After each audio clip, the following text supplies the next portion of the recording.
Now let's look at this concept called a price floor. What exactly is a price floor? Now price floor has another name that we go by, which we can call either price floor or we can call it minimum price. Now as the term minimum price suggests, is a legally mandated minimum price that a producer must sell at and consumers have to buy at. So that is the minimum price of that specific good that the government has actually mandated that the price must be set at. Right. So why would the government actually set a minimum price? There are two usual reasons why the government set a minimum price. One is in the case of minimum price for agricultural goods. Many governments around the world, they tend to think that agricultural goods, their prices are too low, and therefore incomes of farmers who are usually low income groups will be too low, and that this actually sets a case of high income inequality, and the farmers may not have sufficient income for basic subsistence. So the government tries to help out by setting a minimum price for such agricultural goods, and there is also the case of a minimum price being set in the case of wages. So a minimum wage policy is in fact a price floor for wages. So these are two reasons why the government may actually set a minimum price, and that is what happens usually in practice.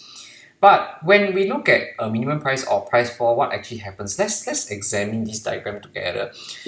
Now, if the government doesn't do anything and it allows the market to perform its job and set prices at the equilibrium, then the market will clear efficiently, and there will be the price P star, which is the equilibrium price. There will be the equilibrium output Q star, and the quantity demanded is exactly equals to quantity supplied.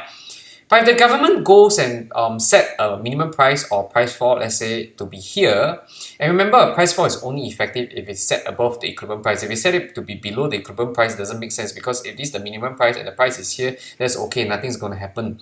So the government is going to set a minimum price to be above the equilibrium price. So this is the price that the producers have to sell at and consumers have to buy at minimally. Right, so what exactly happens? Obviously, at a higher price, right, consumers will be less willing to buy. So the quantity demanded falls from Q star to QD. So you can see that the quantity demanded will fall from here to here, which is not a good thing to happen, right?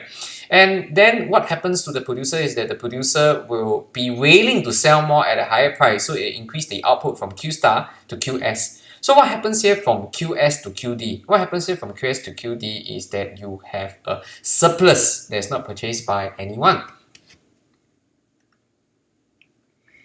Now, Thailand actually had this minimum price or rice support scheme, and they actually helped to actually set a price for farmers. But when you set a minimum price, remember that it doesn't actually quite help the farmers, because there's now a surplus that nobody buys. So how the Thai government wanted to contravene this was to circumvent this, is to actually provide a guaranteed minimum price, which means to say that this amount, right, that nobody is buying, right, the government buys up.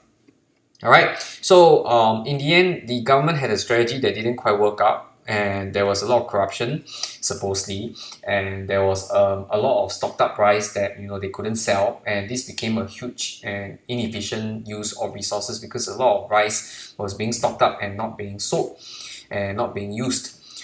Right, we will come back to discuss this concept and this in our regular lesson. So do pay attention during our regular lessons to understand basically more details of what happened with this Thailand rice scheme.